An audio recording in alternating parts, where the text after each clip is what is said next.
Okay, good evening, everyone.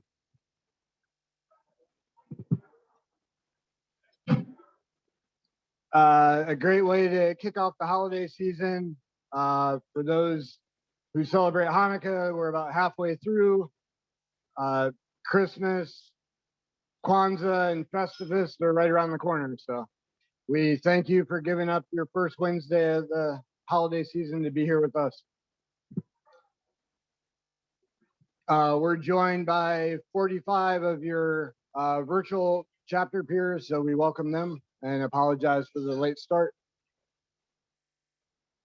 We've extended our nomination window for our elections to next Tuesday. We're still looking for somebody to throw their name in the hat to be the co-vice president of programs to help get the great speakers that our chapter's historically done over the 17-year history of the chapter, as well as the vice president of communications who would help out with the digital comms, social media, and the website. So if you think you have interest, you could talk to myself or Mr. Edry at the end of the night. And in the newsletter that you'll see tomorrow, there'll be the link on the website for that as well.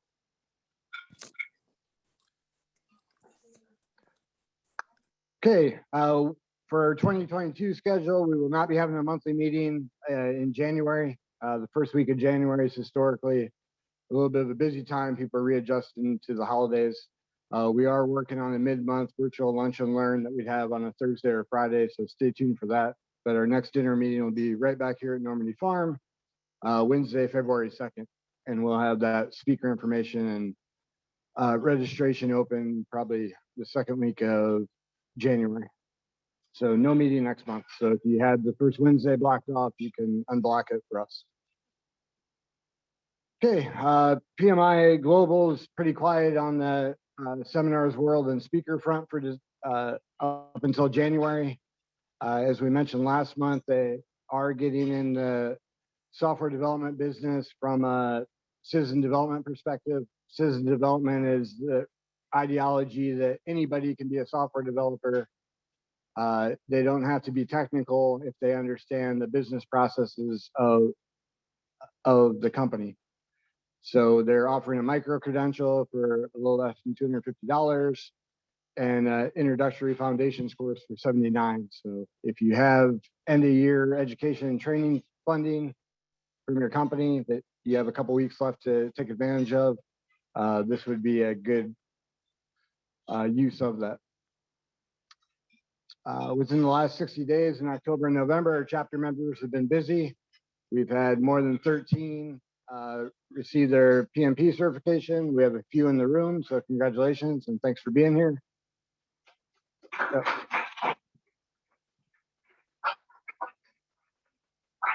Leadership techniques, and our friends Lisa and Dave have been on the discipline agile track, briefing the PMI Global and PMI members around the world, as well as presentation to our chapter a few months ago. We've had 5 chapter members dive into discipline agile, which is a little bit different twist on the certified Scrum Master. Speaking of David Newman from Leadership Techniques, he's the teacher's pet, so he's also PMI is offering organizational and transformation, implementation, and orchestration courses, so he's achieved those in the past 2 months. And the micro credential that we just discussed for citizen development, as well as a micro credential for agile hybrid project management has also been earned. So we're seeing our chapter members go outside the box a little bit for their training and education, and PMI Global is continuing to brainstorm how project management is being done in the 2020s, as evidenced by the 7th edition of the PMBOK. Speaking of Lisa and David, our education partners are still doing great things. Slowly, I think the training education is going back to face-to-face offerings, but virtual offerings have been so easy, both for us as attendees and them as providers, that'll continue. So all of our friends of the chapter continuing to offer great things. And we're very happy to announce our featured speaker for the evening, Mr. Jake Lefman, who He's the Vice President Energy Market for Acuity International. He's an experienced project manager. He's managed projects in 5 continents. He's a prior board member and an active community leader today. And he's one of the most proud New England and Boston sport fans we have, and rivals David Newman for his love of the Patriots. So we're very happy to welcome Mr. Lefman, and thank you.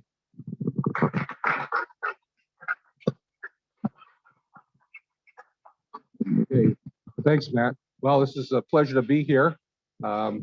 Usually, I was Vice President of Programs and have to find people to speak, so I know how difficult it is to get speakers and to actually get people to show up and speak. I was attracted here because they offered me a free dinner, and I thought it was really special. So I said, "Free dinner, I'm coming." Then I found out, no, everybody's getting a free dinner. So that's a lesson learned for the future. So in any case, I'm going to be talking about international projects. I've worked in many countries and many continents, and there's a lot of interesting things that can happen when you work internationally. And a lot of interesting things can happen even when you work in this country. But we'll focus on some of those other things right now.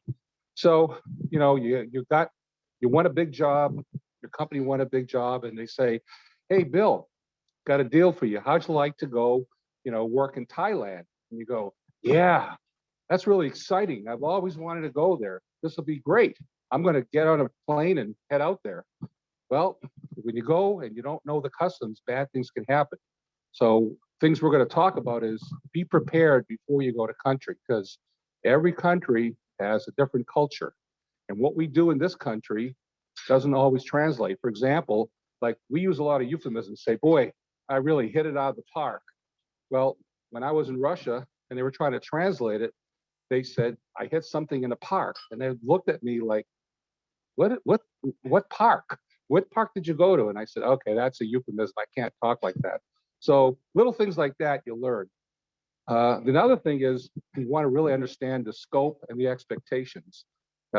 You may think it's all clear, you have a contract.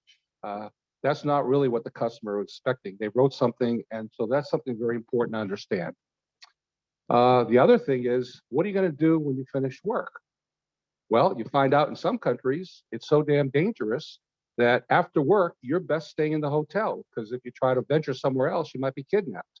So you might want to think about what are you going to do off time. Then there's the health considerations, like pandemics. Have anybody heard about the COVID-19 thing that's going around now? Yeah, I hate to tell you, it's actually happening. So what we're learning now is if you go overseas, you may not be able to come back, or you may not even be able to get in, or when you go there, they keep you in for a long period where you have to self-impose a restriction for 14 days in your hotel, and then the client was expecting you. So this pandemic thing has really impacted a lot of business. I haven't been able to travel overseas because I don't know if I'll be able to get in or come back. So virtual travel right now. And then another interesting thing is transportation once you arrive. If that's not arranged, bad things happen. Like when I was first going to Russia, they'd have taxi drivers, but they would demand a much higher ransom to get you to the hotel. And same thing happened to me when I was in Venezuela. And when I went to Africa, somebody was supposed to pick me up, and I knew never to take a taxi somewhere in Lagos. Well, the guy thought I was coming in 4 hours later, so I sat in the airport, and they don't have nice lounges, by the way. So a lot of things are doing. Then they have these weekend getaways, so we'll talk about those. All right, so let's talk about project planning. I think that's might be in the PMBOK. All right, we want to think about the stakeholders, the cultural norms, like what you have to do in Arab countries. One thing I learned is if you're sitting at a chair and you're sitting with your legs crossed and your shoe is pointing at them, that's a major insult. You can't show your soles of your feet, so don't sit cross-legged in an Arab country. What kind of contract do you have? Fixed price, cost plus, T&M, doesn't matter. They're going to find a way around it. We talked about the scope. Yeah, that's what it says, but what they expect you to do is entirely different. Risks. Whatever risk you thought about, you haven't. There's all kinds of things that you never thought would happen. And there's all kinds of risks that you learn from each engagement to put it on your risk register. Again, this is a new thing. What we just talked about, pandemic. What kind of health considerations? Like before I went over to work in Africa, I had to get a series of shots. I had to go to the doctor twice to give me 5 shots each time. So, you know, malarias and hepatitis C, B, D, whatever is coming around. So you also want to think about what are the restrictions about travel, what kind of quarantine were you going to have to do when you go there, when you come back, or can you even get into the country? What kind of certificate can you show? Some require you to have a health passport. So that's something new. And then staffing. Well, everybody may want to go for a trip to Thailand or to Japan. If that's one thing, but when you get people to actually commit to going there, they don't want to. Nobody wants to live away from home for a year or 2 years or even 9 months. So you're going to staff locally. Well, when they come work for you locally in some countries, like for example in France, when you hire someone, they're permanent. And in some countries, you have to give a year leave if you lay them off. So staffing is very, very interesting in all these countries. It's not just like we hire someone and then we lay them off, say too bad. Not so overseas. Incentives. When you're getting over to get someone to go work overseas, you have to incentivize them like a completion bonus, or you'll pay for their housing, or you'll give them a stipend. Nobody's going to go just work for their regular salaries. You have to think about how you bid that and what the costs are. The other thing is you want to make sure you're paid in US dollars, because if you're going to be paid in local economy, euros or lira or whatever else, or yen, they go up and down. And sometimes you find, wow, I got a nice paycheck this month, but some months you get a very low paycheck. So you got to be aware of what the currency are and what the payment terms are, which I just mentioned. And then getting to close out.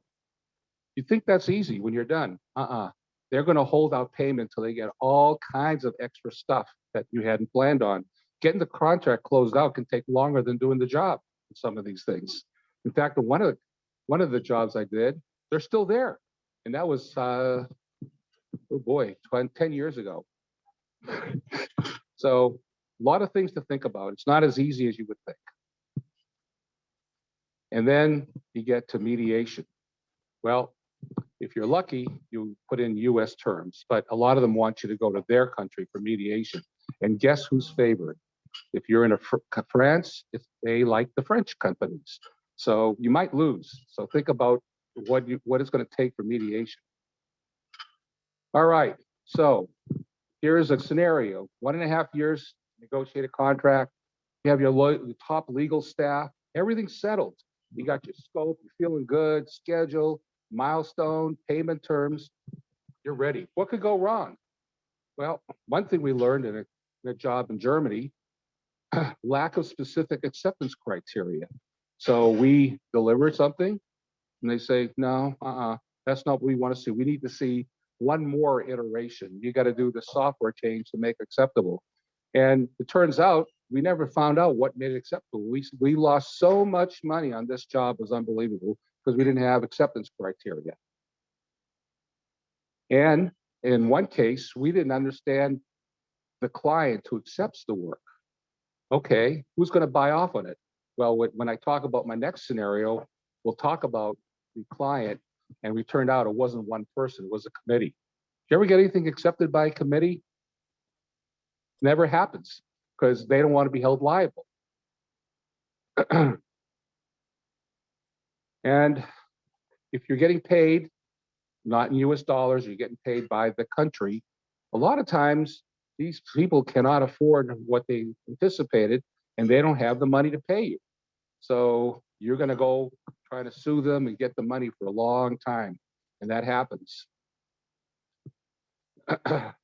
Again, we've had, if they do pay you and they pay in their currency, they'll try to time it so when their currency is not as strong and you don't get paid as much. And then, like we said, we had to go to court in their country, which of course we automatically lose, and it makes it difficult. Okay. And then we have a situation where the client claims you didn't deliver the work or the staff. For example, we had to put, maybe I'm getting a little ahead of myself, I might have talked, but when we're in Greece doing the Olympics, we had to put in underground cable for CCTV. And when it came time, they said, we can't pay you for the cable because we didn't see it go in. We don't know how much you used. So, and it's not visible now, so we can't pay you for it. So I said, okay, it's working, right? Yes, but we didn't see it, so no payment. So again, this project we did was doing security for the Greek Olympics. It wasn't just a security guard standing in the lobby checking your ID. It was it was right after all the 9/11s and concern about what's happening, and they want to make sure that nothing was going to happen, and they were spending a lot of money. So we put in a closed security system for the Greek Olympics. It was a big system integration job, and had multiple sub-projects: CCTV, closed circuit, IT systems, aircraft, GPS, video link, voice recognition, cameras, Navy, police systems, fire systems. It was a complex thing involving the whole country. It was a huge ordeal. And putting in entire new communication systems. And we had to talk about how we're going to work it together, train them, and make sure that they know how to work in a command center. And then the big thing was, who's in charge? Well, the Navy thought they should be. The police said, well, we should be. And the fire said, no, fire's important. So they were infighting, and we were trying to referee who's going to be in charge. So that's quite an interesting situation when you're trying to appease the client, you don't know who it is. So continuing with the scope of work was, again, procuring, installing, and testing a C4I system. Have any of you worked C4I systems? Yeah, you have. Okay, that's a pretty common one. The Navy to put in a command control communications. Basically, you're in a workroom. If you have a 911 system, 911, or some other system, the command control, the Nuclear Regulatory Commission has command center where they can see what's going on. So this is an elaborate system. And it was also not just that, it was infrastructure. We had to put in the cables, you had to install the cameras, you had to put in listening posts, you had to do everything under street sidewalks. And I don't know if you know this, but Athens is a very old city. It's thousands of years old. And it turns out that sidewalks that are on a map don't exist. Streets that are there are not numbered. And people don't like you putting in cameras. So it's not as easy as one would think, like working in this country. And getting permits. Well, I learned that when you go for permits, it's not just you talk with the agency. You got to stand in line. You got to wait for about 3 hours. They give you a bunch of paperwork and make you come back, and you're back in the same line again to get the permits. So it's not easy, and it turns out you actually have to pay them more than the permits were. So that's called the permit obtainment fee. So, and that goes in the guy's pocket. That's how you get your permit faster. And also, by the way, a driver's license. The other thing is communicating with the public. And that was not easy either, because the public hates you. They don't want cameras, and they say you're spending our money. So that was also interesting. There were a lot of bombs going off. They love bombing banks and always threatening. So we had to always walk away from buildings that we're told, don't sit with your back, again to the door, because you know who's coming in. So we learned that people are not always fond of what you're doing. And the other thing is, everybody wanted metrics and see what's going on. We did so many reports, but no one was there to read it. So that was a lot of fun with that. And the other thing was security monitoring, consulting, and that's teaching them how to do security when you have 3 brands of the same, of the military and all that trying to work together. So it was really more of how to teach them to work together. And then was the systems integration and turnover. The turnover didn't go so well because nobody wanted to accept it. So what we learned is they were going to make this the most elaborate, beautiful Olympics, which it was, except for one problem. they thought you could slip the schedule, except it turns out with the International Organizing Committee, the IOC, when they say you're going to hold the Olympics on a certain day in August, that's the day you have to work to. There's no schedule slip. You're on a fixed schedule. So they had to bring in crews to elaborately work this at the last minute. And right up until the actual start of the Olympics, they were working and putting in things, putting in cameras. It was a nightmare. And it was pretty scary, like 5 months, and they're still so far behind. So it was pretty elaborate work. And this is the command center that was finally put up. We had a lot of people. We were training them.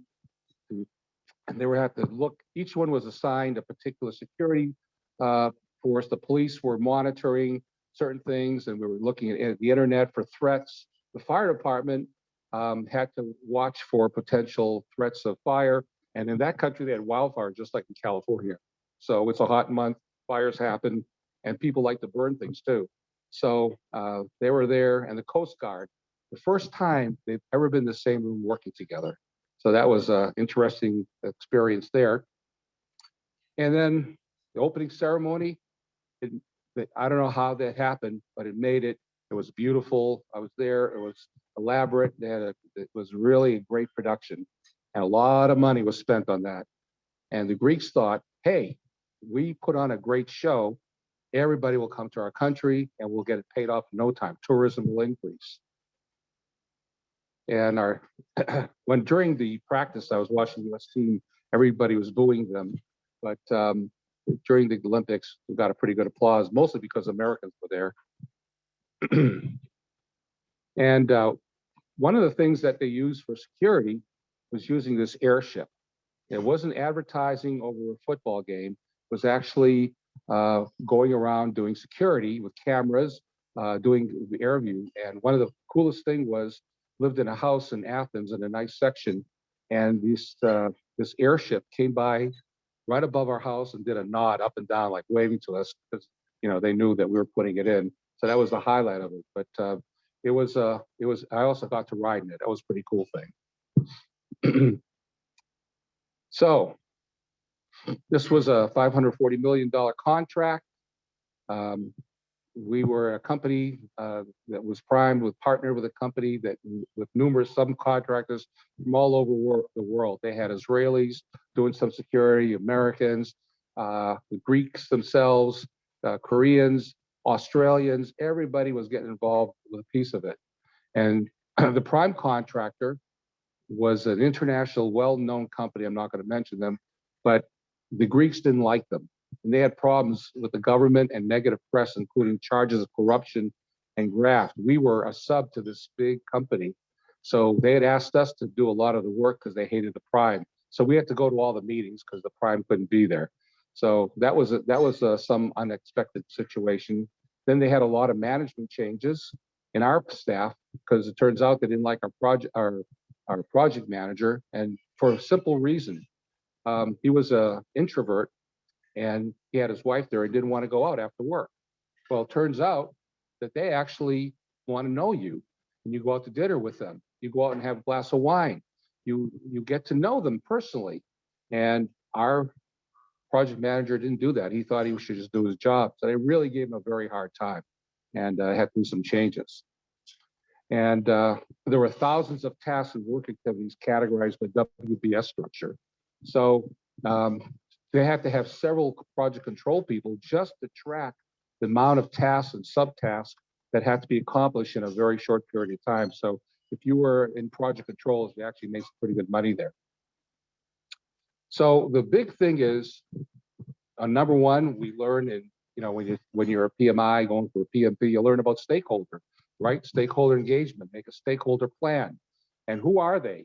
And look at your stakeholder circle and who has the greatest influence. Who are your stakeholders? Who do you need to work with? And make sure you understand that the stakeholders have significant influence, the power to kill a project. Turns out you forgot about the general public, because they raised a stink when cameras were pointed near their house, and they said they have no right. They said this is a democratic nation. And they pointed out to me that the word democracy comes from democracia, which is Greek. So They invented it and they expected it to be followed. So the stakeholders, we learned more as the project progressed. It turned out there was the Greek government, each one is autonomous, the general public, they're the big stakeholders, and we did not put them in our plan and have communications with the people. And they got upset when you showed up in front of their house to put, cable in or do something to the sidewalk and say, "What are you doing here?" And we said, we're here, and they wouldn't let you in. They parked their cars. By the way, if anybody's ever driven in Greece, don't. It's I'm from Boston. Okay, we're not known as the greatest drivers, but we look like beautiful, fantastic drivers compared to the Greeks. There, the light changes. The minute it goes to yellow, they're on their gas honking the horn like, "Why aren't you moving?" So they're pretty, intense people, and they are big stakeholders. Also, the finance minister had a big interest because the Greeks overspent, and they were worried about how much this is going to cost. The municipalities, well, the utilities said, "Hey, nobody talked to us that you're going to need power. No one talked to us that you're putting these cables. We can't guarantee we're going to have enough power to go to the stadium." So we learned a lot about that, and we learned about how you have to pay utility companies extra money to provide electricity. Yes.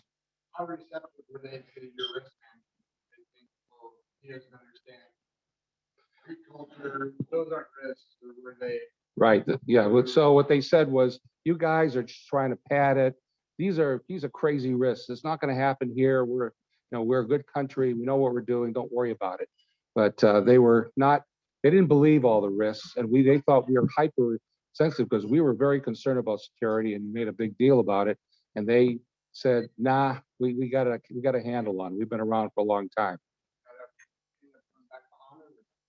Well, in some cases, yeah, it did. But when a risk occurred, and we applied some management reserve to it, but pretty soon there's only so much you can pay out, and as well, we'll talk later what happened. So what are the problems and issues? The Greek government started preparation late. That's part of their culture. We learned that if you're there for a meeting, Americans are pretty good. We're pretty prompt. When somebody says be here at 9 o'clock, we're there at 9 o'clock, pretty much. Well, there they say meet us at 10 o'clock for meeting. So I got there a little bit before 10, and we're waiting. 10:15, 10:30, and they walk in and start the meeting. I looked at the clock, and everybody told us. They said yes, 10 o'clock, 10:30, it doesn't matter. So pretty much they didn't worry about starting on time. So that was a rush, and infrastructure's not ready. One of the things they had to do is put a train to their airport as a requirement for having an Olympic. So they had to build a whole new train line. Well, they had to put in electric. They had to put in tracks. And they finished the train 2 days before the Olympic, the new train that goes out there. It just was amazing to see. And then they decided to paint the main streets to make it look nice, like Athens was clean and beautiful. And then we found out no one's in charge, and no one likes the prime contractor. So that's one of these other things that you learn. We also found out that, like I mentioned, they're all stovepipe. They don't work together. Police are their own entity, and fire are their own entity. So we have to have a command post for fire, their own bus, their own command, and one for the police. So we have to double that. And we thought Americans are litigious. They sue a lot. And there was a lot of people willing to sue for anything. So we didn't anticipate that. And I'm not done yet. So one of the things was turnover. They had to witness installation. Everything that was turned over, they had to sign off. And they refused to sign anything or pay until acceptance. They're not accepting it because they don't see it. So that's a big problem. The other thing is the management by committee. So what they do is they have a committee of, let's say, 7 people from different branches representing the government. And this committee is there to accept the product. The problem is, in Greece, if you accept something and you're held liable, you could be personally prosecuted and put in jail. So these guys are thinking, I can wait this out. My term ends, and I won't have to accept anything. So then a new committee member says, I don't know what that guy did before me. I'm not signing it. So they would just play this, musical chairs game. And we found out nobody wanted to go to jail or was afraid, so no one would accept anything. So managed by committee is one of those risks you never put on your risk register. And, as I mentioned, the deadline was firm and unmovable. There were global security concerns. And in the end, the Olympics cost a heck of a lot more than planned. And if you recall what happened afterwards, they had to borrow heavily from the European Union. And it caused a Greek economic downturn. And they made the Greeks be on a very tight budget to pay back. And they were in tough shape, unemployment, and it was pretty terrible what happened afterwards. So what did we know that we should have? We talked about that the different parts of the government, nobody wants to be responsible. It took 2 years for each committee to go through things. No one accepted it, and we finally had to threaten the State Department and go to international court to get paid. So what happened? We met all the milestones. Everything worked surprisingly. This is the command center bus that we built for the Greeks, and is this the Greek or the fire? It might be the fire department. I don't remember. And so the security for Olympics was flawless. We had workarounds. Everybody that needed a lot of beer the night before and right after. That was a big celebration because we fought through it. And it turns out that they didn't pay for the contract costs until 3 years after the end of the Olympics, and they only paid 80%. So part of the contract was to be responsible for maintenance of the systems. Well, the main company had closed out. We were held there. So there's people still living in Greece maintaining systems that no one's using. So remember the picture of what it looked like to going up? Here's what it looks like today. This is one of the beach volleyball courts. That was one of my main things to watch. They had the Swedish volleyball team, and I was a big fan. So this is what it looks like today. It's decayed, lack of funds and interest. They built these elaborate stadiums. They're not using them. They use them for the Olympics. And now it's just kind of a good place to have weeds growing and things like that. And this was the aquatic center. You can see a little bit left in the Athens. Oh, I forgot I had a pointer. I borrowed somebody's pointer and I didn't use it. So we might as well get my money's worth.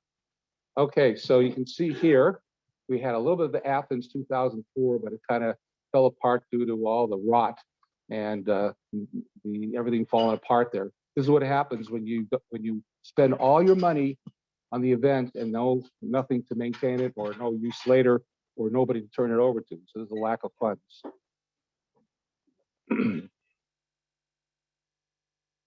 Okay, so what I learned. So I was actually there. There I am with, let's see, that's one of our Greek cohorts and one of my guys from the US we work. And this is the, I think the fire command center bus. So as I mentioned, interpersonal relationships are more important than work. So I went out with the head of the IT for the Hellenic police. And I went out for dinner with him, went out for drinks. And he said, hey, you're a good guy. You talked with us. And I also learned that I should respect him. He got dressed in a beautiful, very expensive suit. And I at first come in with 4 jacks, but I went out and bought a nice suit. And then he goes, well, you're dressed up. I said, well, you're dressed up. He goes, you're giving me respect. I like that. So being close and learning really helped it. And I learned that you got to work with them. And then I got very close to one of the colonels from the Army, and they invited me to go to an island with them, with the family. People said, when they ask you to spend time with their family, it's a sure sign of trust. And that really helps them. So it's very important. And as I mentioned, meetings never, ever started on time. It was called Greek time. So we said, what time? 10 a.m.? Okay, Greek time. We'll be there at 10:30. We learned that. And when you write a report, action items, they're never closed out, never accepted. And of course, when we went there, PMO, nobody could spell it. And we taught them a lot about how to do a PMO organization. What about the culture aspect of being on time, accepting things? So that was very good. And coffee is more important. You have to have coffee breaks and sit. And the other thing that I learned there, as is other parts of Europe, If you go, let's say, to a place from 2 to 4, they're closed. You go, who closes in the middle of the day? Well, that's when they have their lunch. They put a close sign for 2 hours. Can you imagine going to Target at 2 o'clock closed for lunch? Or better yet, you go to a furniture store and say, I order a couch. When am I going to get it? Oh, September. Why? Because we're closed in August. It's our vacation. And the businesses close up, restaurants go out of business and they go to an island. So something interesting. And another thing I learned is contractor will be blamed for everything, regardless of who's at fault. So if you're a contractor, you're accepting the blame, even if they screwed it up. And as I mentioned, never expect to be paid on time. That's true in a lot of countries. They will slow roll it to stretch out their payment terms. And if you expect to get paid on time, you won't. So you've got to go for some prepayment. The other thing that I learned is mothers bring their sons lunches, no matter how old they are. So I'm working in the Hellenic Police headquarters, and all of a sudden, everybody around lunchtime runs out. I said, what's going on? They said, oh, their mothers are meeting back, bringing them their sandwiches or their spanakopita or whatever. I go, what? So, oh, yeah, if the son is not married, the mother will bring the lunch and sometimes take their laundry. So I said, okay, we're going to jot that down on my register. But, outside of that, one of the advantages of working in Greece, I got to see some beautiful things. This is Meteora. This is where they built these monasteries right on top of the rocks. And they had their monks there, and it was quite a beautiful sight.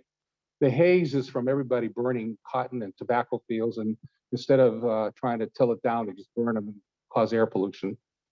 So that's kind of interesting there. And then you got to see the Acropolis, have dinner at night. That was really great. And this was the island of Corfu. I was there with my client and his family, and it was really fantastic. So beautiful islands.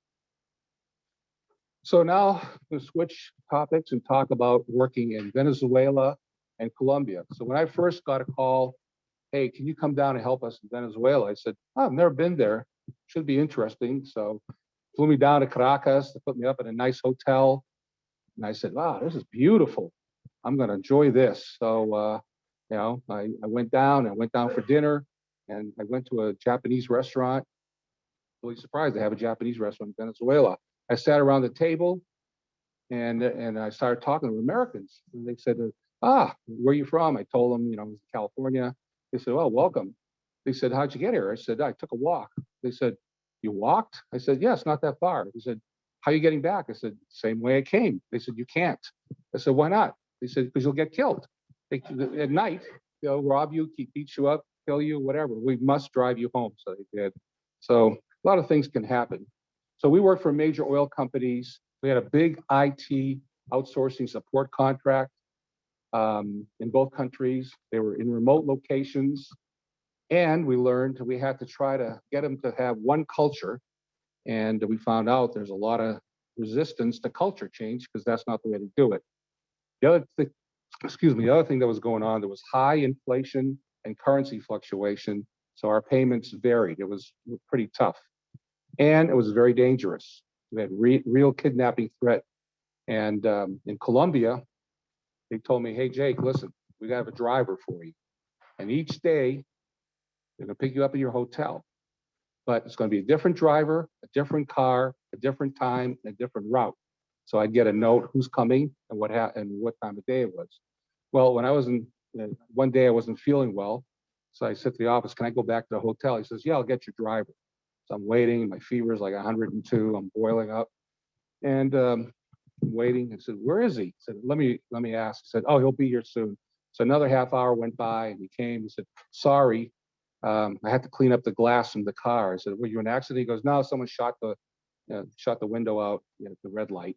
And I said, that's where I would have been sitting. He says, I know, but don't worry, I have a gun under my leg, so you'll be fine. So I said, okay, I'll put that down in my journal. So a lot of good things happen. And then you also learn that there's another interesting trick.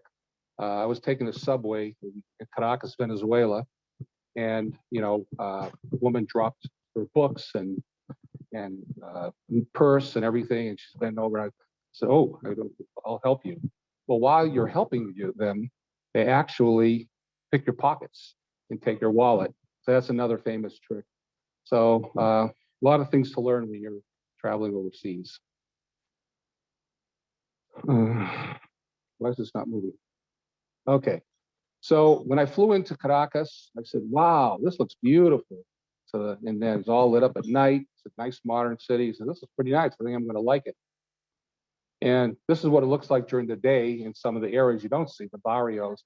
A lot of people living who are very poor. There's two classes of people, rich and poor. So when you're rich, you had a nice place, a gated area. When you're poor, you live in these favelas, you know, and these are people that are stealing electricity, don't have anything. They don't have any windows, they're just made out of bricks. And it's pretty tough. And if you end up there, don't call the police, they're not going there. It's too dangerous. So that's the reality of some of the other things you see when you're working in these countries. One of the countries I mentioned was Bogota, Colombia. Again, looks like a pretty modern city, pretty nice. I flew in, I said, oh, this looks pretty good. And this is the view from the hotel. I said, this looks nice. It almost looks like Rome. You know, you got that amphitheater there. And here's his close up, these favelas, people living very poor in Bogota. So, you know, when you have people who have money and you have people who don't, it can be ripe for crime and a lot of kidnapping concerns. So they would spot me when I was at the hotel. He said, you can go in these 4-block areas. Do not veer out of that. And they would stand out there with a rifle, watch me go to the gym in another building. The guy would wave to him, say, you got me. I went in, did my exercise, walked back to the hotel, and that was my entertainment. So I got to walk and not get shot. So that was pretty good. I enjoyed that.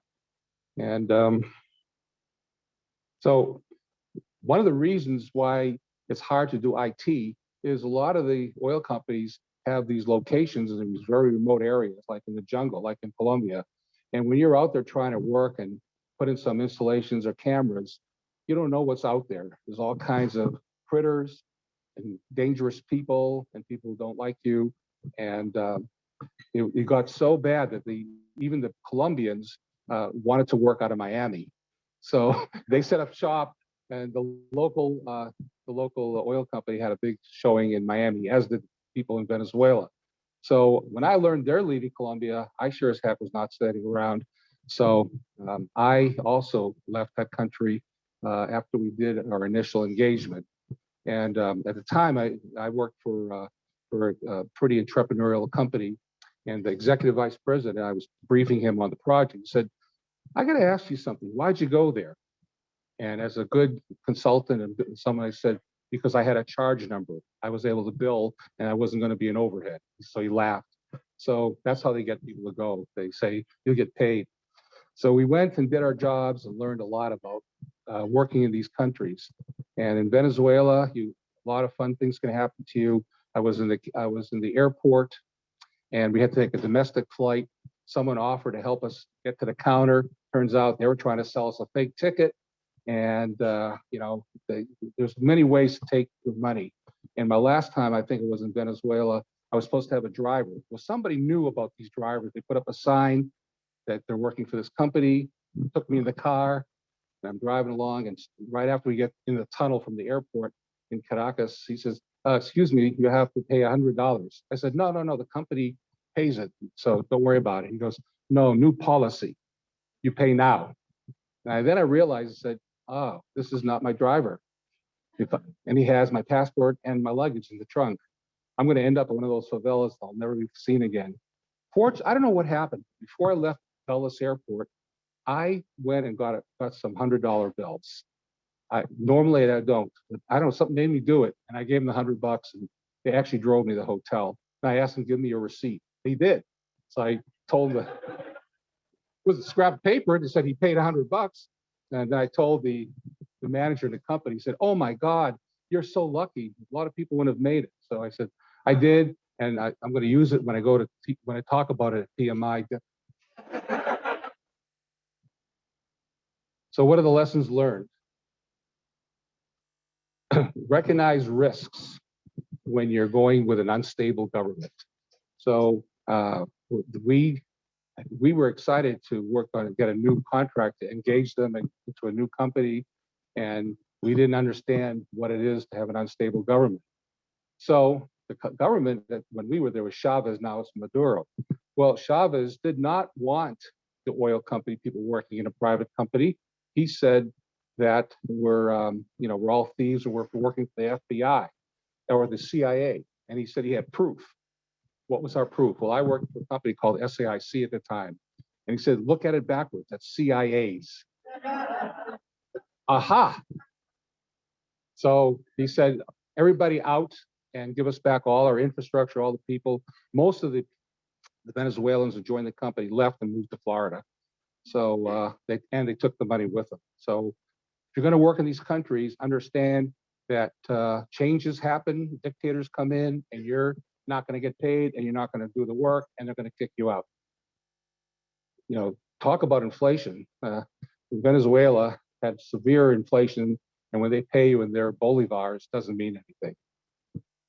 And you can't work American culture and these other cultures. So one of the things I did learn when I was working in Venezuela is jokes translate internationally. So I took my repertoire of dirty jokes, all kind of jokes.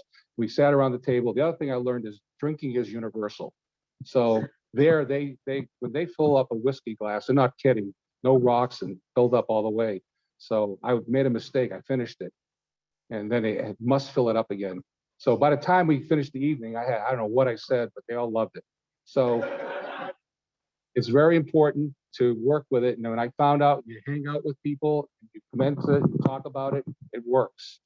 The other thing is a lot of companies, a lot of countries think US is rich, and they say you must be rich. So when they look at that, they figure you can afford to pay all their demands and all that. So they're going to do a lot of things to make you pay. So understand that when you take on another contract.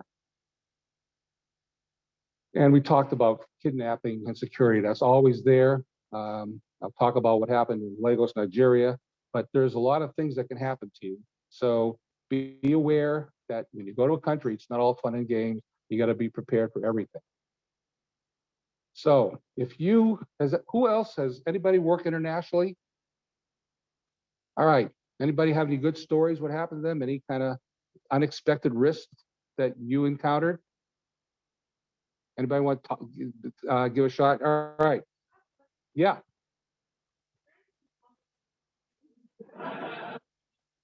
Well, I mean, when I went to work in countries that were similar, like established European, like I worked in the Netherlands, nothing bad happened there, except it was very cold when I rode my bike. And worked in Australia. They were great. I learned one thing about that though, when they say, would you like some bugs? I thought, I'm not a big bug person. He says, oh, bugs in the Barbie. I said, what kind of bugs? Like cockroaches or what? He goes, bugs, shrimp. I said, oh yeah, okay. So that was the worst thing that could happen in Australia.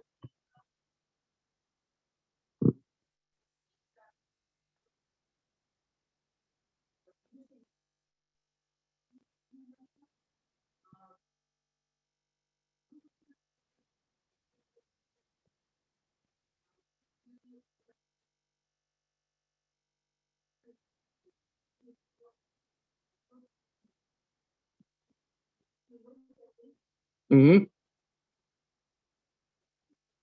Right.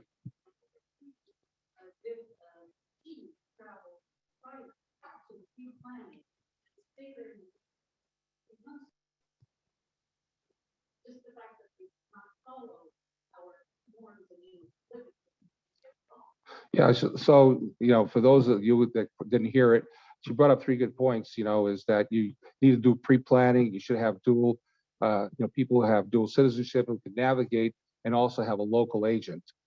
And one of the jobs that I didn't talk about here is we were doing some job in Turkey, and it turns out we needed an agent because they had a different expectation of how to win a contract. You had to kind of pay a little bit. Sometimes they call it a fee, a contract fee. In this country, we call it bribery. But we don't pay those, but local agents know how to navigate it. So you do need a local agent. And that's a very good point. So yes. adaptation, food, water, that experience. Yes. When you go to countries, you might want to learn what they serve.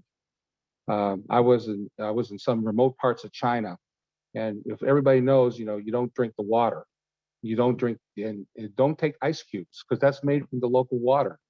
Well, unfortunately, some members of our team didn't know that, and they also learned that a lot of the places don't have toilet paper. You need to bring your own. So there are things you need to prepare for when you go to each country and understand the levels of the things you do, like make sure you boil the water, make sure there's certain foods that you eat, don't eat, and you be prepared. So there are a lot of things that can happen. A lot of countries don't refrigerate things. They give you ice cream. Well, it wasn't in the refrigerator, and if you eat it, you're not going to have a pleasant day. So I always carried. Someone gave me a trick. Make sure you carry your own roll of toilet paper and carry lots of tissues. You may need it, and carry a flashlight because sometimes the restrooms aren't lit. You know where they are, you can smell them, but you don't see them. And it's a good thing you don't. So carry a flashlight. The other thing I learned too, when I was in Czech Republic, I was at a rest area and they had some weird thing, the prices, for going to the bathroom for number one or number two. I go, what the heck is this? How would they know if you're going to do it if they charge you a different price? So I was too curious. I went in the restroom. There was a lady there. They said, you want a number one or number two? I said, I don't know. What's the difference? He said, number two, you get toilet paper. Number one, you don't. I said, oh, all right, I'll buy a number two. What the heck? It's only an extra couple bucks. So, little things like that. So that's the digestive stuff. Okay, we had a question here.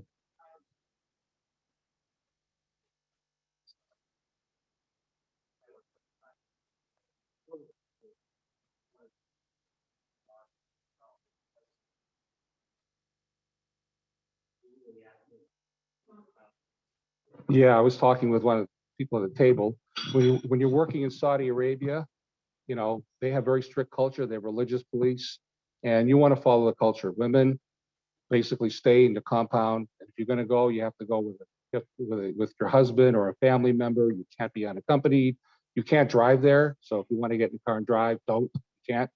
And they can do bad things to you. And they do. They don't have big prisons, by the way, because you can get executed for things, and they don't need prisons. So a lot of these countries are not like us. All right. So what do you think? What are the risks? How would you develop stakeholder engagement plans? So in other words, do your homework ahead of time. So another one of my fun experiences was working in Lagos, Nigeria. I'd never been to Africa, and I always pictured a nice gazelle and giraffes and lions. I said, oh, this will be a fun adventure. I can't wait. Well, it wasn't that way. The job was to work on a liquid natural gas line, or extending one, building a new one. We had to ensure continuity of operations because the Nigerian government wanted to take it over. We had to develop procedures, RACI charge, responsibilities, key management, and who's going to take over from Shell Oil, and understanding that's a very dangerous location and had to work around. So when I went there, they put me up at a Sheraton in Lagos, and I said, "Oh, this is nice. It's really good." So they said, "We're going to go out for dinner at a really great Indian restaurant." I said, "Where is it?" They said, "Oh, basically across the street." So we met around 5:30 or 6 o'clock, and I'm starting to walk down the stairs, and I said, "You guys going to dinner or what?" He said, "No, we're waiting for the car." I said, "What are you, lazy? You need a car to go across the street?" He said, "You don't need a car across the street, but you do if you want to make it." So I said, "All right." So the driver gets in, goes around the block, goes in, beeps the horn. They open up one gate, went into another one. They open another gate. Then they finally let us in the car. The driver sits there, gates closed, and we come in the restaurant. There was a guy with a shotgun, and we had a great meal. And we repeated the process on the way home. I said, okay, that's a different way of going out to dinner. Didn't know anything about it. And then another one, we were going to go to Bonny Island, which is where the work is being done, and had to take a helicopter. And you're sitting there in a Sikorsky helicopter with guys sitting on both ends with AK-47s and various types of guns in case they want to shoot the helicopter down. So that was kind of cool, you know, a lot of fun. I enjoyed it, landing at the fields. So learning about dangerous locations really comes to bear. And we had payments because working with Shell Oil, they said we'll pay in US dollars. The contracts were okay, but the lessons learned is that, you know, when you're working the country, there are a lot of things you don't know about. Like I was sitting in their engineering place. I was very impressed. A lot of the people in Nigeria are really smart, fantastic engineers, really well read, well spoken, really smart. I was very impressed. I'm sitting there on a computer working with them, and then the lights go out, air conditioning shuts off, everything's done. I said, "Oh my God, there's a power failure. What do we do?" And he goes, "Oh, let's see. Okay, 10 minutes. The emergency diesel generator will go on, and we'll have power for the next 5 hours till the power comes on." It happens every day around this time. I said, "This is normal?" They said, yeah, we can't have enough electricity for the whole day. I said, "So they have a generator." But you see, what you don't want to do is be on an elevator, because when it goes out, you might be stuck for a while. So they always told me, you know, use the stairs. So I did, and I never took an elevator, but I got a lot of good stair steps. So I did my steps every day. It was very, very good. I'm backtracking. I was in Greece, and we got stuck in an elevator. Turns out the buttons to call for emergency don't work. So we were banging and yelling. So one guy tried, you know, my phone didn't work because it was all steel. He was able to get a small thing, and we tried to call the American consulate, so they could call the fire department. So we yelled, and somebody heard us and tried to use a screwdriver to open the door, but it was stuck on a concrete elbow, couldn't get out. Fire department came about 3 hours later and got us out. My lesson learned was I was smart. I went to the bathroom before we got on the elevator. My other friend didn't. So that's another you should put in your lesson book. So, you know, it's a very busy area, Lagos, and a lot of people all over the place. And there's buses and people and goats and everything in the main thing. So if you want to go anywhere, it will take you a very long time because, you know, the roads, they don't have like 270. But then again, at 270, you might look just like that. I think it was shut down today. I think it was in the local lanes. I saw people like that. And I also learned something about Washington too when I first got here. People abandon their cars right before a snowstorm. I never saw this before. So it's Lagos, Washington, same thing. So it's you know, it's a lot of people, and you know, and when you go at night, there's no lights because people are living in their community and there's no lights. They have to go by a central fire or whatever. They're all gathering around. So it's an interesting place. Here's where we were working, Bonny Island, at the leave Lagos, and we're working. We have all the oil terminals, all the flares, and all the natural gas lines. So we were working around there, and we were on a compound, and they flew us in a helicopter. We stayed in a compound, and while we're on the compound, it's well guarded. It was great. They said, just don't go too far out. There are monkeys, and some of them are rabid. Okay, lesson learned, no monkeys. And they said another thing is make sure you put DEET on yourself because they have malaria and the mosquitoes don't care where you're from. I said, got it. Okay. So, but I learned that food's always good in these compounds. So that was good. So this is what a liquefied natural gas train looks like. It's basically a giant compressor that takes the natural gas, compresses it to liquid so they can ship it off or provide it in the country. But one of the things in Nigeria that happens is a lot of times, one of the biggest issues that people siphon off gas and gasoline and oil before it even gets there. They break into the pipes and they steal it. So a lot of the stuff doesn't ever make it to the island with that. So they have a lot of problems with security and issues. And it's a problematic situation because the culture, it's a tribal kind of thing, and whoever's in power, you know, they kind of want to take all the profits. But there's a lot of smart people who can do a lot of good there. So anyhow, that was a very interesting project. I never saw how that was made. They have big ships that pick it up, and that's where we go. Another interesting thing that I had was working in Japan. Now I was excited to go there, and you know, I was in Tokyo, and Tokyo is a very big city, and a lot of interesting things to see. Food is great, and I'll tell you one thing. We talk about bathrooms. that's a good place to have to go to the bathroom. They are super clean. They have these toilets that change shape. So it may be round, and then when you flush it, turns oval, and it has a washer that comes down on it. I was in that bathroom for about 2 hours watching it wash around. It was so cool. In fact, I wanted to buy one. The other thing I found is I can't read Japanese, okay? So they had all these buttons, and I said, well, while I'm here, I'm going to play these buttons. Well, one of them is a heater, and it burns you pretty bad. I go, ow! Then another one sprays you with hot water. I guess that's a built-in bidet. Then the other one also vibrates the seat. I said, I got to get one of these things. Well, sure enough, they have it at the airport there in Narita, Japan. So I was going to buy it, but I couldn't fit it into the cabin as carry-on, so I didn't buy it. So, but anyhow, they have great shopping and great food there in Japan. And one of the reasons we were brought over there, you might have heard of the big tsunami and earthquake they had, which caused the Fukushima Daiichi nuclear plant to have a meltdown.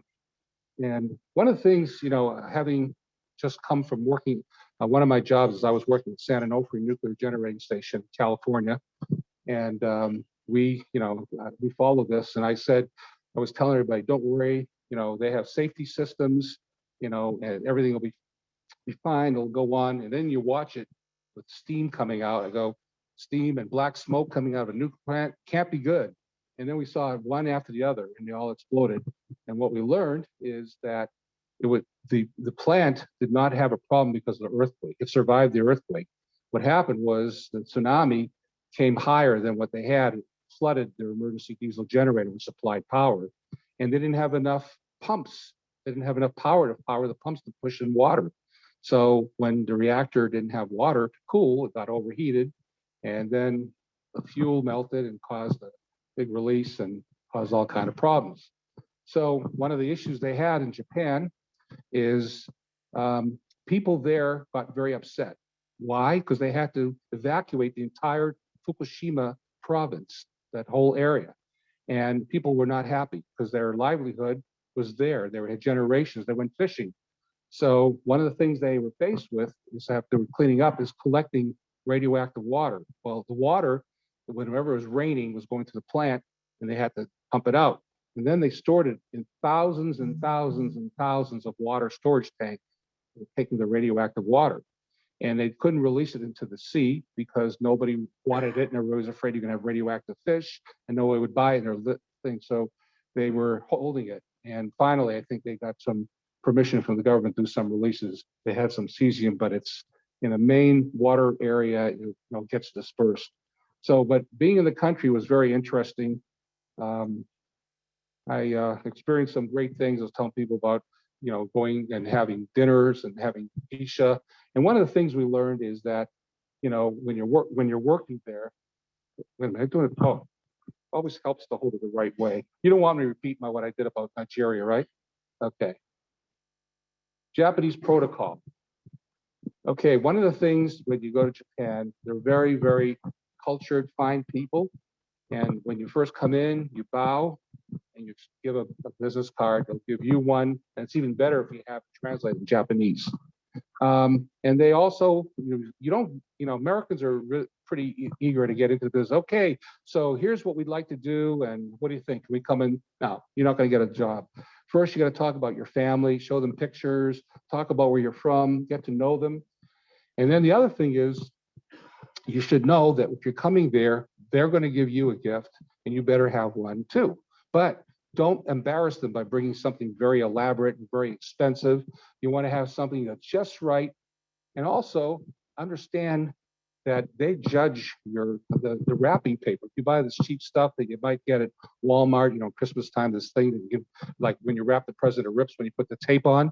No, you got to use a heavier wrapping paper, take time, make it presented, and it's all about the presentation. So one of the people suggested getting nice fountain pens and engraved, so I gave those, and the whole thing is bowing, presenting, and giving some fine paper. Don't use off colors. They don't like red or pink. So you have to do that. And the other thing is the meal etiquette. You don't, you wait for the main guests to come in. So we were having a meeting with the CEO of, TEPCO and some of the other companies. Very formal. You sit down, there's an exchange of pleasantry, and then these women tea servers. I guess it could have been male. We didn't have any. They come into the room, they bow, and they have a whole thing like a robot. They set the tea, and then come each time to each one gets their own serving, and they pour the tea, pour the tea, pour the tea, bow and leave, close the door, then you start the meeting. So you have to understand that you have to show respect. You know, you're going to go through a long, elaborate process to talk about things, lots of dinners, and you know, you don't want to talk about that, you know, you don't like sushi or anything like that. You, whatever it is, enjoy it and don't complain because you're not going to get the work. But they're not going to get the work anyhow because they want to use Japanese people, not American. So it's a lot of, it costs a lot to get a job there. But we have beautiful areas, we had beautiful surroundings, and it was a great place to be, and one of the safest places to walk around at night, except if you go to one of the nightclub areas, people can take advantage of you there, so you got to be careful. So, what are some of the conclusions are? You know, learn as much as you can about the country before you pursue the work, and what you want to do is contact the State Department. Register with them, let them know you're in the country, find out what it is, and they'll send you notices about dangers, what level threat they have. It's very good if you're going to be at a while in the country, you want to contact the State Department and the embassy. Make sure the local embassy knows you're there, get to know everything. And one of the things that I was going after is World Bank. They guarantee certain projects, they're going to fund it, and they have certain protocols there. And as I mentioned before, if you're going to negotiate a contract, make sure you can negotiate international mediation or preferable U.S. court. Because if you have to go to their local country system, you're not going to win. And it's even bad when you go to an international mediator. And also, when you're talking about the contract, make sure you understand the payment terms, how it factors the currency fluctuations, how you're going to get paid, when you're going to get paid, at what milestones, what are the acceptance criteria. Make sure you have a complete understanding because you're not going to get paid. And the other thing is consider the challenges of expats and local resources. When they said get dual citizens, get people who understand the culture, get people who know it. You don't want to go to a country yourself and not have the right local business or someone that can help assist you to negotiate all the labyrinths that are established. Like when I was in Russia, people said to me, make sure when you carry a license, if you're going to drive there, make sure that you have some extra Russian rubles. I said, why? He said, because if the police see you in a nice Jeep driving around, you're going to get stopped. They're going to stop you for a dirty headlight, a dirty tail light, and you have to have the zhyatki, which means some sort of bribe payment so they let you off. So when they stop you, they say, what seems to be the problem? Oh, I don't see the license plate, it's dirty. And you hand them your license with some maybe $20 bill, and they say, okay, my mistake, and you go on. So you have to understand local challenges of getting around with expats and local resources. So every place has its positive things. I mean, one of the things, I highlight some of the issues so that, hey, you'd come to dinner. If I talked about, okay, let's talk about all the good things that happened, we had fun, you wouldn't come. We have to talk about the things that can happen so you'd be here. But the rich thing of it happening is learning a new culture, enjoying new food cultures, making new friends from around the world, learning as much as you can. Like when I was working in the Netherlands, I worked for an oil company there, and there were 4 Americans working. And we thought, well, we're smart, we'll economize, we'll get one rental car and build an oil company. And they looked at the expense report and he said, we're not going to pay it. You think an oil company has millions of dollars, billions of dollars would pay it. No, they said, no, you don't need a car. We have great transportation. We have trams, buses, trains. You don't need a car here. So I went ahead and bought a bike and I put it in my expense report. They paid it. And when I rode to work through the north winds, they were blowing like crazy, still riding my bike like a maniac, getting soaked, and came into the building, they respected me. And then they showed me all the weekend trails. So I was working in Den Haag, The Hague, and I'd go to Scheveningen, and go to the sea out there, ride my bike everywhere. It was great. I go to Delft, for dinner, and it was wonderful going around there. So, understand where you go to the country, and you can enjoy a lot of different things if you're willing to adapt to the culture adaptation, because it's not like the US, and you got to be willing to adapt to that. I'm going back again because I must have liked it. Okay, so I think I left some time for some questions, or am I finished right about maybe a few minutes? So any questions or comments? Yes.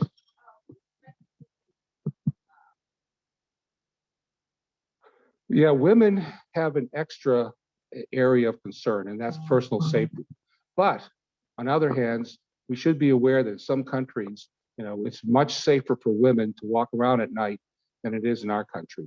So, for example, I was in the Czech Republic, and I was escorted to. I went out with some ladies. They took me to a ballet, to a symphony, and we had a nice dinner. And then I was gonna. I guess I had a car or something, and said, "Can we drop you off?" And said, "No, I'll be here. I'm going to walk." I said, "It's late. You're going to walk by yourself?" She goes, "Yeah, it's not far. Why?" I said, "You're okay walking alone at night?" She says, "I walk alone all the night. Why?" I said, "You're not afraid of being robbed or or something, or sexual assault?" She looked at me like I had two heads, like it didn't happen. So same thing in China. It was very safe walking. If you're a woman, you were safe there. In Japan. So for some places, it's great. In other places, like if you wanted to be a woman working in Saudi Arabia, they wouldn't take you. You have to understand the culture. So I think for women, there's an extra measure. And I think, if you take a subway at night in some countries, you would be a little scared. So I think you have to look at where you're going and make sure that you have a good plan for yourself.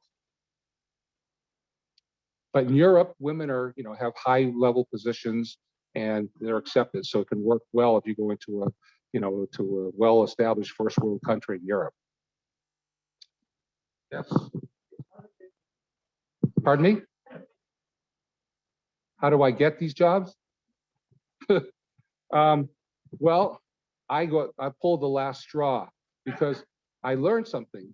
When I was willing to go to Greece, no one else did. They said, "We're going to put Jake on the sucker list." So when the job came up to Colombia, they said, "Hey, while you're in Venezuela, you can pop over to Colombia." And then when they won this big Greek job, they said, "We need someone with your talent to send me there." And they said, "Guess where you're going tomorrow? Netherlands." So I learned this after going to all these countries after another, and I didn't come back to the United States for a long time. They said, "Jake, we have another assignment for you." I said, "Where?" "Someplace good." They said, "Yeah, Baku, Azerbaijan." I said, "Ooh, I don't do stands. I don't do ons. I don't do Kazakhstan, Afghanistan, none of those stands. So not going to happen." So I left the company and I went to work at another company and they sent me to Africa. So there you go. So I told my boss, by the way, I said, "Hey, that was dangerous. They were flying me around, danger of kidnapping. No problem. We're going to take something cooler." So they had me work in Alaska in the winter. To a place I landed in an airport called Dead Horse, Alaska. It's 500 miles north of the Arctic Circle. If you're ever there, let me know. It's there's one aircraft that come in, one aircraft goes out. The guy from TSA drives his Jeep, greets the car, and goes home or whatever he does. And you'll see the sun. I was really excited. I said, "Wow, did the sun ever come up?" "Yep, 10 o'clock. Well, a sliver of light happens at 10, and then at 2 o'clock, the sliver of light disappears. You're back in darkness again. So you get put in those kind of lists, and they send you these horrific places. Yes, back there.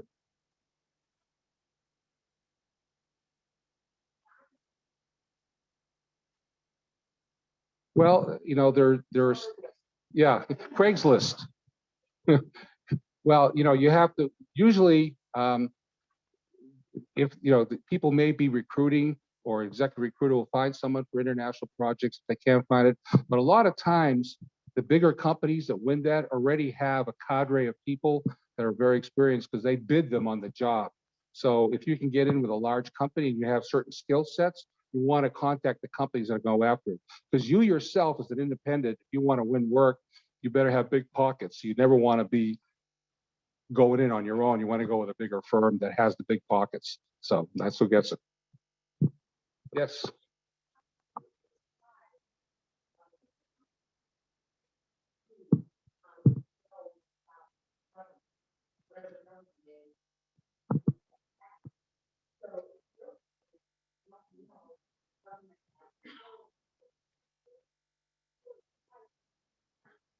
Well, on paper, when you have a contract, we negotiate, it looked good. You would never know this unless you went there, that they work by a committee. It says the government will accept it. If we're used to U.S. terms, the government will accept it. Okay, you know what happens when you work with any of the government agencies, there's terms and they accept it. Not when you work with a committee of individual people say, I'm not going to jail, I'm not accepting it. So there are a lot of nuances that you're not aware of in these kind of things. The other thing is we didn't know about very strict acceptance criteria, exactly what to mean to accept. And these companies took advantage of it and said, no, you didn't, we need to do more, need to do more. So there's a lot of things that you do plan on, but unless you've been to some of these countries and experienced the unanticipated risks, that's why you do a lessons learned. After all these unanticipated risks, they become anticipated and you become much smarter. But I'm finding that as I work with different companies, not everyone's sophisticated. And I'm surprised by the lack of protocol that is being trained to people going overseas. Like, don't sit with your leg crossed, if you go in an Arab country. Don't immediately try to launch into business if you go into an Asian country. There's a lot of training that should be happening, and you would think that our companies do it, but a lot of times they send people out and they get embarrassed, or they'll get sent home because there's something that was very embarrassing in the country. So you would think there would be a lot more than there is. But some of the very big companies do know how to do business overseas, particularly those that have offices in the other countries. Like you work with a big consulting firm like a Deloitte, they have offices all over the world, and they probably know that.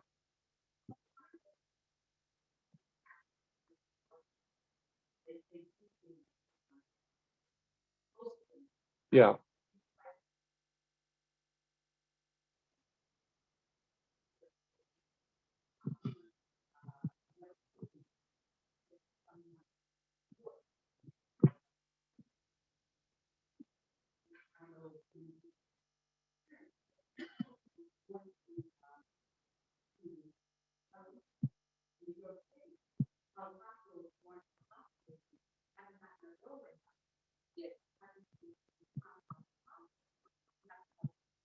Mm-hmm.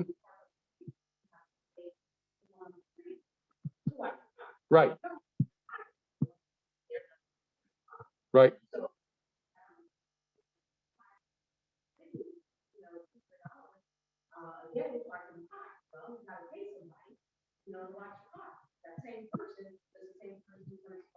Right. That must have been the same one I met in Venezuela.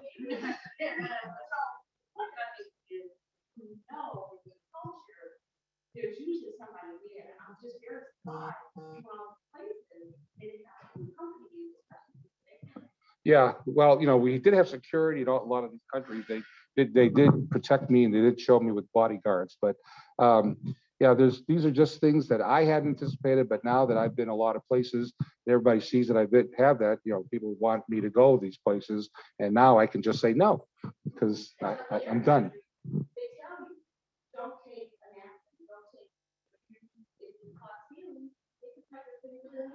Mm-hmm. Right. There's a lot of people that are one-handed. Yeah. Yeah.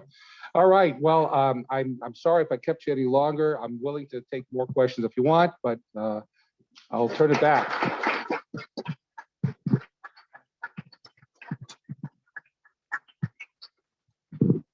Okay. Another round of applause for Mr. Lefman. Another round of applause for the front and the back of the house of this restaurant. Serving 110 people isn't the easiest thing to do. So, and they're still taking reservations for holiday parties and holiday happy hours. So keep that in mind. Great place to take your family for the rest of the month.